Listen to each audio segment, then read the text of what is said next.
પાટણ જિલ્લાના સમી તાલુકાના દાઉદપુર ખાતે નાડોદા રાજપૂત સમાજ દ્વારા ભક્તિ અને શક્તિની સાથે માનવ સેવાનો સુંદર સમન્વય જોવા મળ્યો હતો।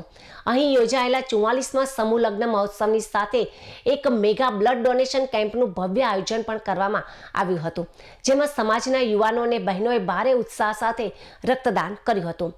સમૂહ લગ્નના પવિત્ર અવસરે માત્ર એક જ દિવસમાં 351 બ્લડ બોટલ એકત્રિત કરવામાં આવી હતી। આ બ્લડ ડોનેશન કેમ્પમાં સમાજના યુવા વર્ગની સાથે મહિલાઓએ પણ મોટી સંખ્યામાં રક્તદાન કરીને સમાજ સેવાનો ઉત્કૃષ્ટ દાખલો બેસાડ્યો હતો।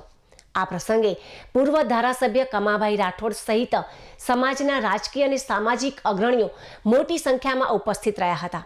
કાર્યક્રમની વિશેષતા એ રહી છે કે ઉપસ્થિત મહાનુભાવોએ સ્વયં રક્તદાન કરીને ઉપસ્થિત જનમેદનીની માનવ સેવા માટે પ્રેરણા આપી હતી।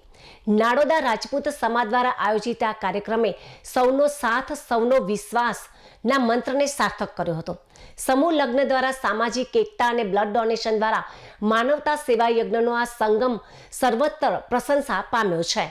નાડોદા રાજપૂત સમાજના અગ્રણીઓએ જણાવ્યું કે સમૂહ લગ્નથી આર્થિક બચત તો થાય છે જ, પરંતુ રક્તદાન જેવા કાર્યોથી જરૂરિયાતમંદ દર્દીઓને નવજીવન પણ આપી શકાય છે। આ પ્રકારના આયોજનોથી સમાજમાં નવી ચેતના અને સેવાની ભાવના જાગૃત પણ થાય છે। સમગ્ર આયોજનને સફળ બનાવવા માટે દાઉદપુર ગામના યુવા મંડળ અને સમાજના સ્વયંસેવકોએ ભારે જહેમત ઉઠાવી હતી।